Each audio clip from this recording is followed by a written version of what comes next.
Good morning, everyone. Welcome to the Daily Huddle on Wednesdays. I love this season. I love Christmas. I love everything Christmas. I even love the Christmas alphabet. Tara, do you know the difference between the ordinary alphabet and the Christmas alphabet? I have no clue. There's no L. Oh, oh, good. I like that. Nobody knows it.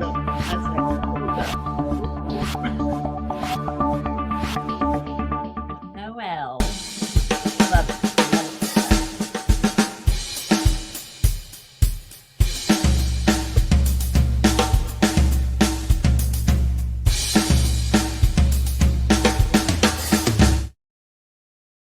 Good morning. Thank you for joining us today on the Daily Huddle, where we talk everything relationships and communications.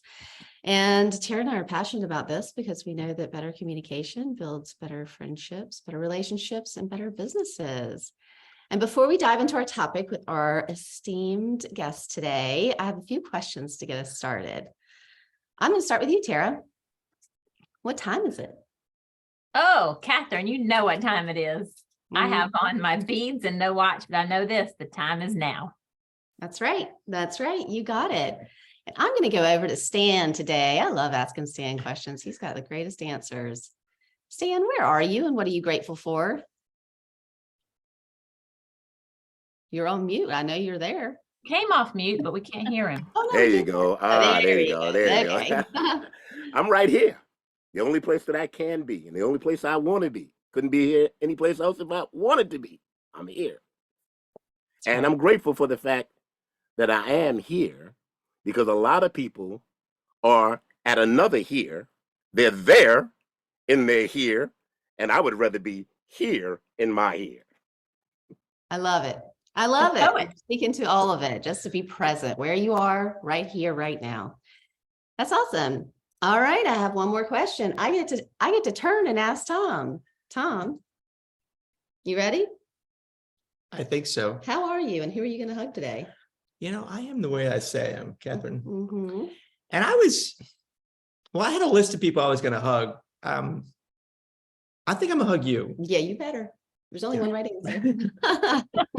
All right, we're having fun this morning. It's the holiday spirit. All right, I'm turning it over to you, Tara. Let's get us started today. Awesome. Thank you, Kathryn. I'm super excited about this topic. And our question of the day is, could ADHD be affecting your life and your relationships?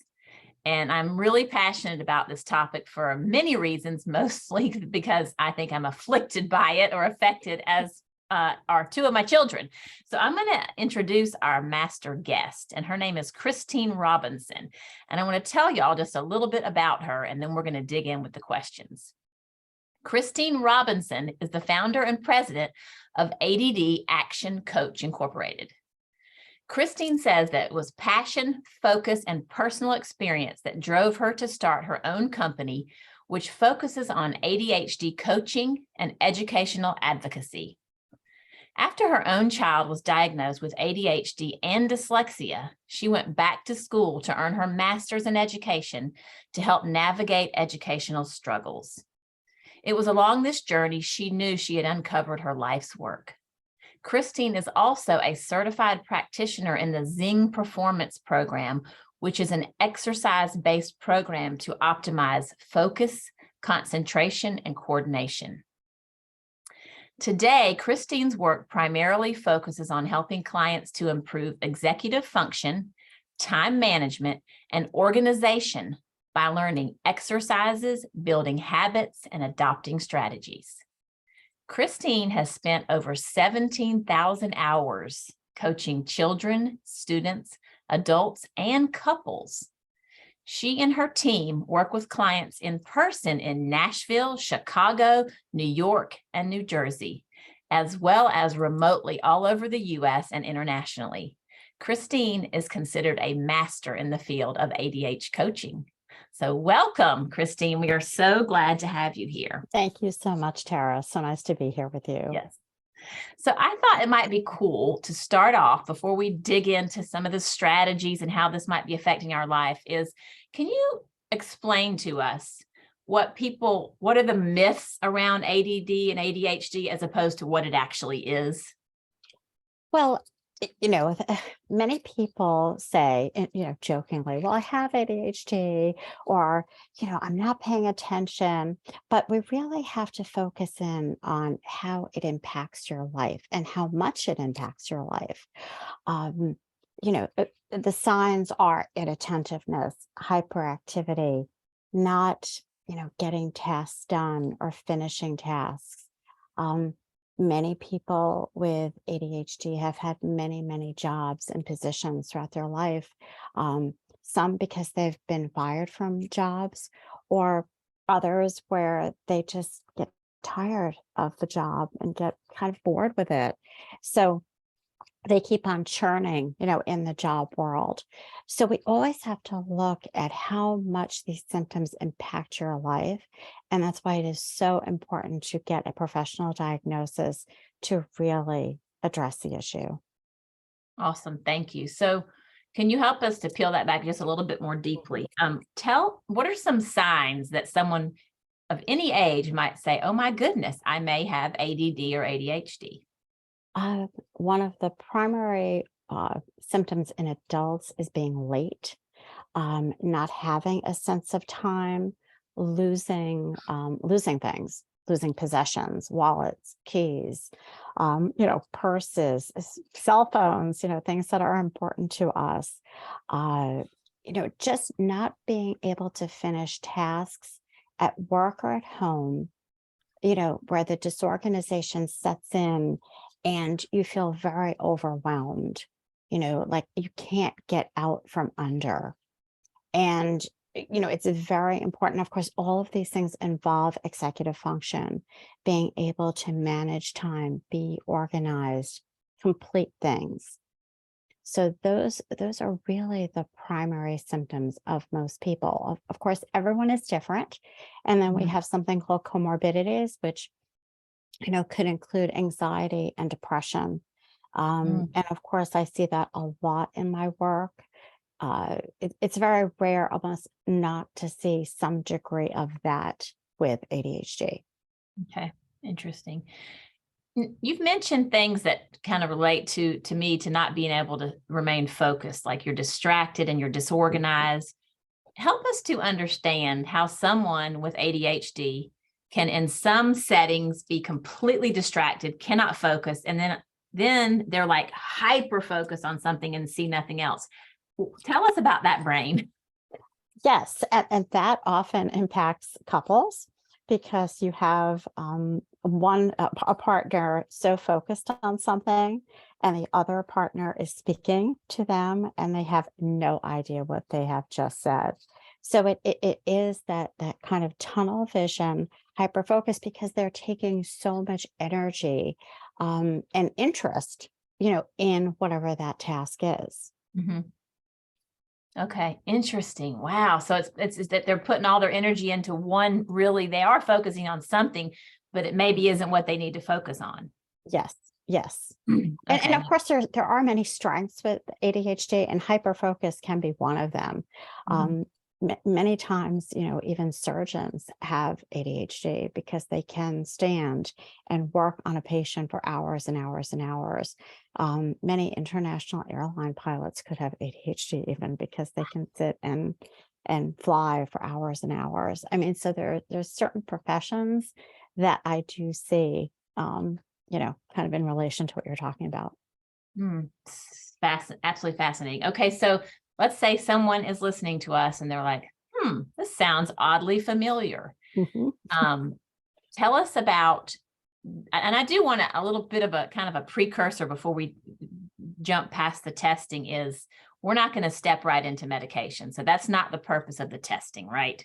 Right. Not initially, not like, okay, you have it, here's a pill. That's not where we're going today. Yes, definitely. All right, so tell us about the testing, where one might find it, how to go about getting the testing, and then take us into some steps after that. Sure. I mean, I recommend getting, maybe not a full neuropsychological assessment. For some people, that is absolutely necessary. Sometimes you can see a therapist or a psychiatrist to get a diagnosis. Some primary care physicians are even comfortable diagnosing ADHD.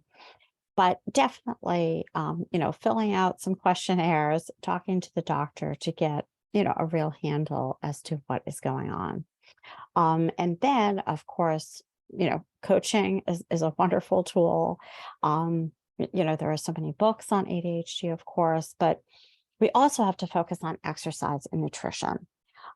Many of my adult clients have said to me, exercise has basically saved my life.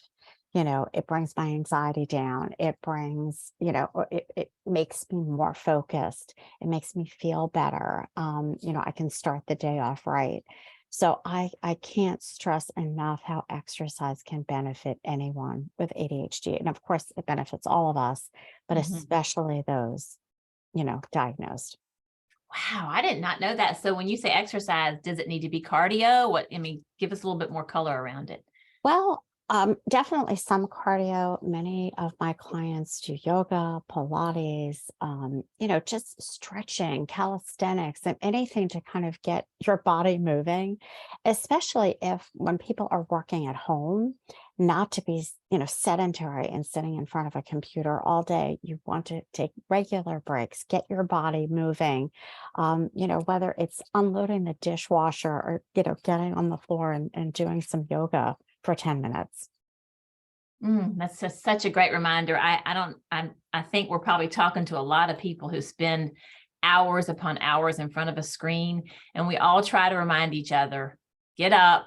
I have one of those desks that stands, but I keep forgetting to use it. Yeah, so we've got to get up and move our bodies and ability to be our best. So that's a great reminder. Thank you. Okay, so let's talk a little bit about let's go back to our question for a minute. Now, I think we've got a really clear understanding. How do you see, and let's talk adults for now. Yes. How do you see ADHD affecting lives? And then we'll get into relationships. Well, it can affect someone's life, positively and negatively. I mean, there are definite strengths with ADHD. Let's just cover those first for a moment. Many of my clients are entrepreneurs. They are creative. They think differently than other people, which can really help them in their careers or even their academic life. And that, I never want to minimize that because I work and I coach in a strengths-based model. So, I always focus on people's strengths first, and then we talk about the kind of the negatives and, what we really have to focus on in their life so they feel like they're working, at optimal performance. So before you go into the negative, I just want to say thank you for that, because I don't think that we realize that wherever there's a weakness, there's probably a strength somewhere. And that's what I'm hearing you say. Maybe you can't focus in certain areas, you're disorganized. Here are some strategies for that. But look at these gifts, because your brain, as you said, thinks differently. Yes. And keep in mind, I'm in Nashville, so I work with a lot of musicians, people who have won Grammys, people who are very, very successful in music business and in the music world, but there's other areas of their life that they're really trying to get under control. Okay. All right. So let's talk about some of those areas of life that people are trying to get under control. Right. Organization, just getting places on time. Whether it's the state of their home or their personal office, the disorganization, the piles of things that, they just can't get under control. And that just brings, the overwhelm, just being able to coordinate projects, communications, keeping up with texts and emails and deadlines. And, deadlines are great for people with ADHD because many people just need those hard deadlines to even perform. But Mhm. when you're getting too close to a deadline and you're not communicating with people, and the other people in your project don't know what's going on, for example, then that starts to really raise concern. So many of the people I work with are extremely talented, so they kind of get away with this, but it brings so much stress in their life, and then of course to their coworkers, or personally, people around them. Mhm. That's interesting. It makes me think of a colleague of mine, and I've been working with him now for over 2 years. He's like probably genius level, like software development, Yes. and Yes. can't run his calendar, can't keep commitments, hard to track him down. Yes. And about, I think probably a year into our friendship and business relationship, really, he's like, I'm ADHD. And I just said, no shit. So I'm going to connect him to you. But so I'm Absolutely. thinking, I'm listening to like this overwhelm. Yes. It takes me back to when I was a little girl, and my brothers would have these neat organized rooms, and mine was like just a disaster. And Mhm. my mom was very neat. So she didn't understand. And she Mhm. would send me in my room and say, you're going to clean the closet before you can go anywhere. Yeah. And most people could probably in an hour clean it up. But here's what would happen to me. I would start to clean it, and then I would find something that I couldn't decide if I wanted to get rid of it or not. And then I would see something that maybe needed to be cleaned more. And then I'd go find something to clean. And I would just like go, and I'm still that way today. Is that something that you help people with? Oh, I have been on the phone and on Zoom with many, many people cleaning closets, packing for trips. That's another big one. Just to be able to, think in terms of what I would need day by day, or just like in a closet, what do I need to keep? So oftentimes the strategy is to set a timer, maybe do something only for 20 minutes, like sort out this much of your closet rack, take it down, put it on your bed, try it on. And once that timer goes off, you're done, because Oh, you can't be there for 6 hours. It won't be productive. wow. Right, right. And then you've only just really cleaned one little shelf. Right. Exactly. Okay, so I don't want to run out of time before we dig into relationships, but can you share just some of these other brilliant strategies that that's helping people to better manage their lives?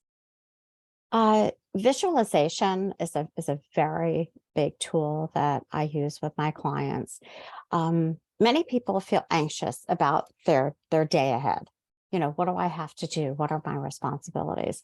So one of the tools that I help them use is visualization, of really taking some time the night before to almost live your day ahead. So you can really focus on the order of things. What do I have to do? Do I have a meeting at 10? Who am I having lunch with? What errands do I have to do? And really visualize the flow of your day.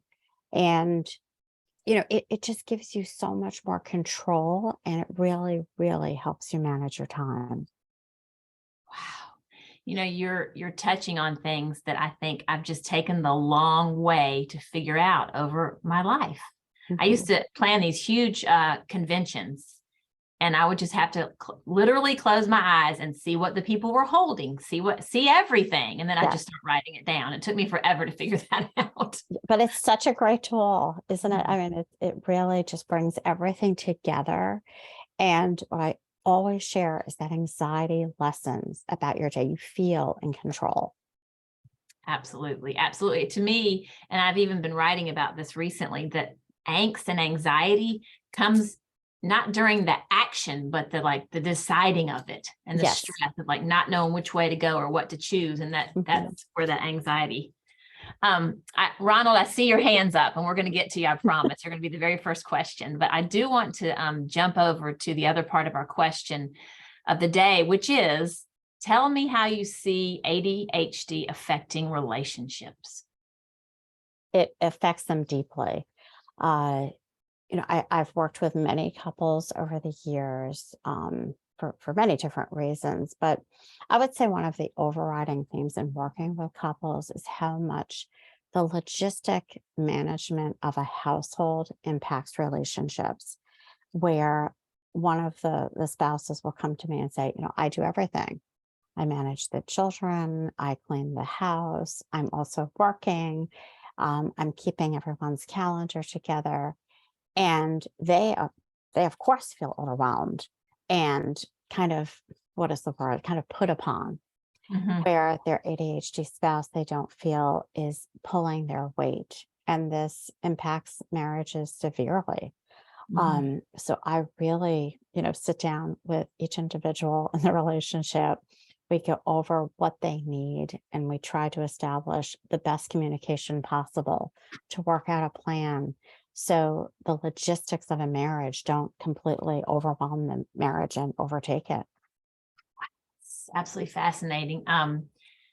Yeah, I think about relationships, and it sounds like once this is uncovered, that again, people can lean into their gifts. Like I hear people Yeah. say, just tell me what you want to do. And then one person will say, well, I'm not your parent.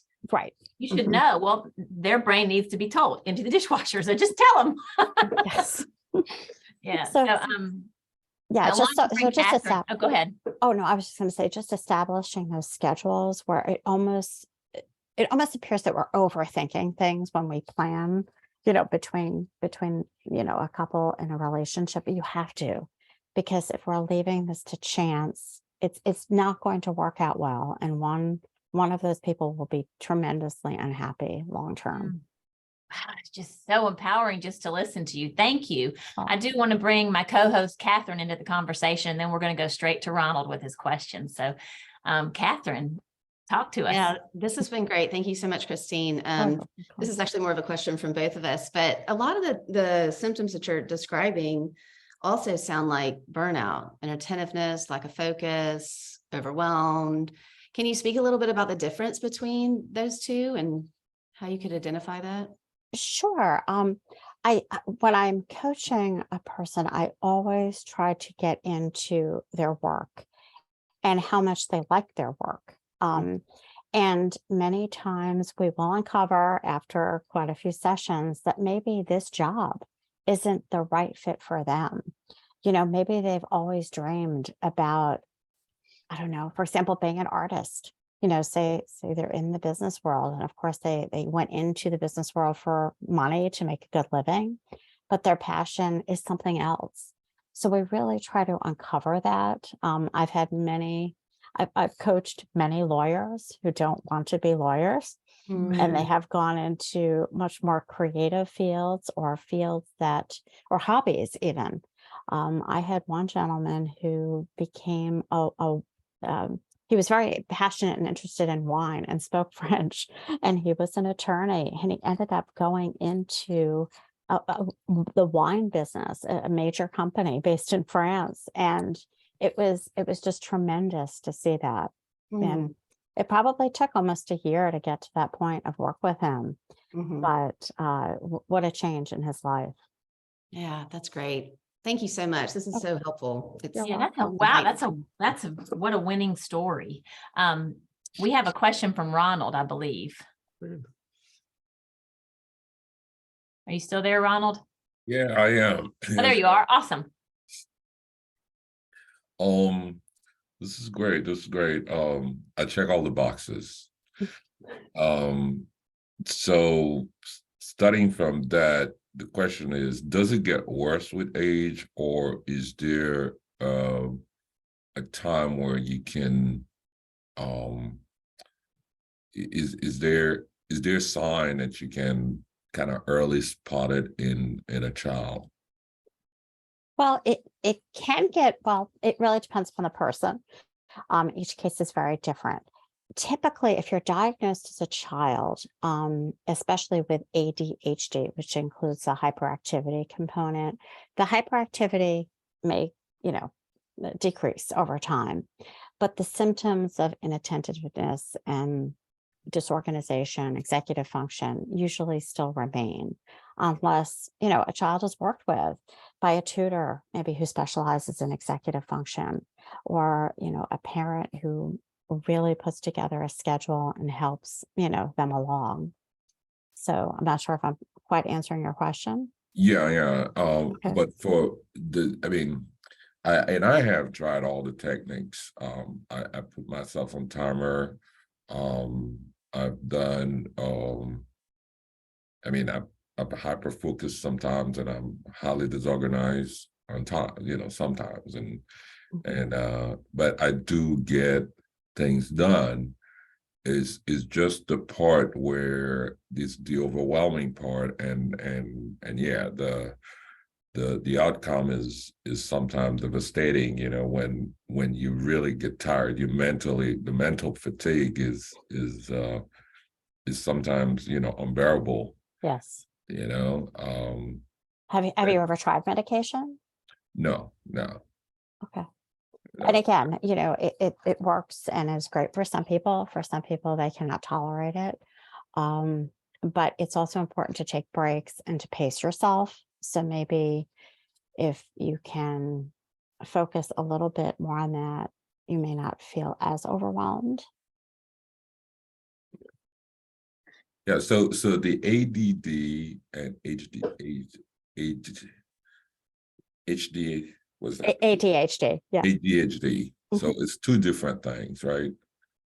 Yeah, I mean, it's all under the same category, but the DSM-5, which is the the diagnostic assessment piece, basically has divided up into two sections: people with all the attentional issues and hyperactivity, and those with just the attentional issues.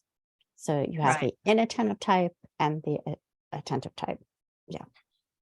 I think I want to put your information in the chat here. I'll put your contact information in here where we jump over to Kathryn, and there's another question in the chat as well. So take it away, Kathryn. I'm going to work on getting her contact information in the chat.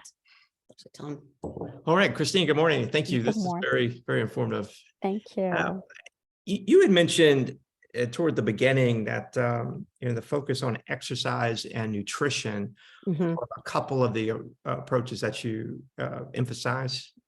Absolutely. I mean, I always review diet and nutrition. I think it's super important what we're putting in our bodies. It absolutely impacts how we feel. I go over if people are using alcohol, any other recreational drugs, it just, everything, because what we're doing every day impacts us, whether you're drinking enough water, dehydration. So it's kind of all of those little things. And of course, exercise, which is, increasing the endorphins in our system, makes us feel better, and also releases that energy, whether a person is 20 or 60, it doesn't matter. Oh, sure. Well, thank you. And you just answered the question where I was going with that. I know nutrition, exercise are very fundamental to resiliency. And I understand resiliency in exercise and the way that you just said that for exercise and helping manage ADHD. And also I don't want to leave out the word sleep. Sleep is tremendously important. I have many, many clients who have had, chronic sleep issues over the years. And of course that impacts productivity. Of course, if you don't have ADHD, it's going to impact you too. But with those who have ADHD, it tremendously impacts focus.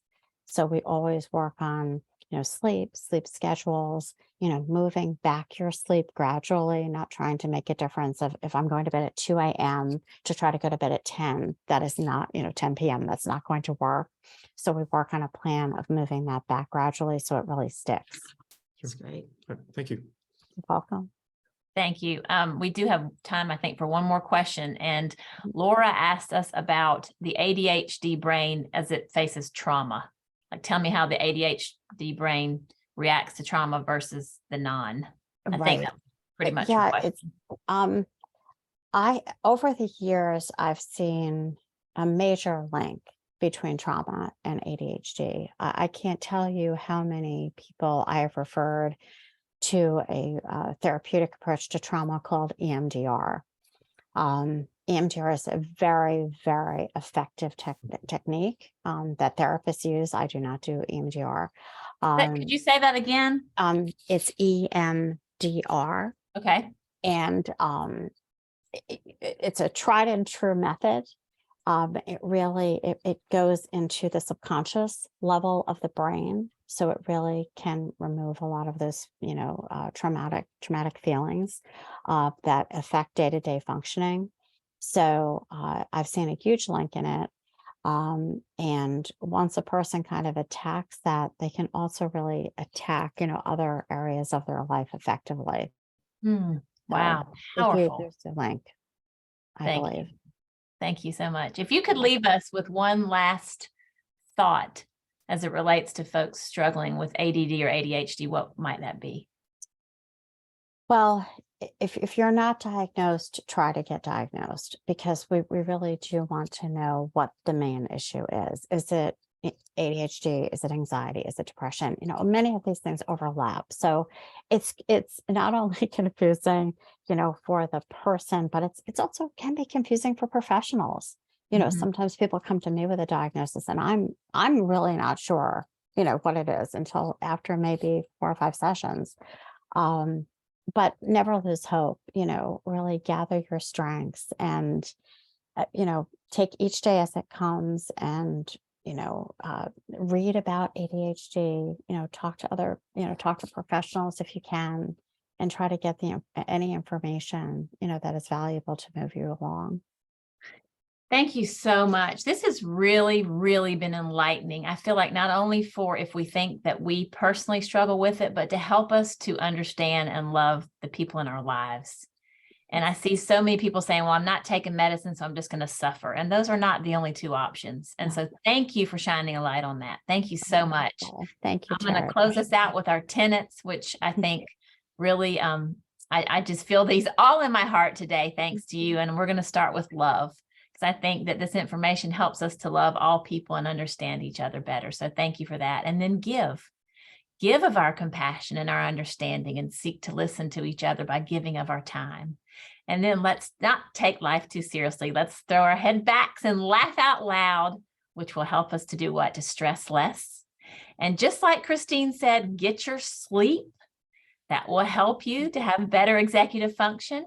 And get good nutrition, which means eating mostly plants, and get exercise, move that body. It's the only one you have to live in. Thank you all so much. I'm going to be here next Wednesday. My guest will be my son. So I hope you'll be with me.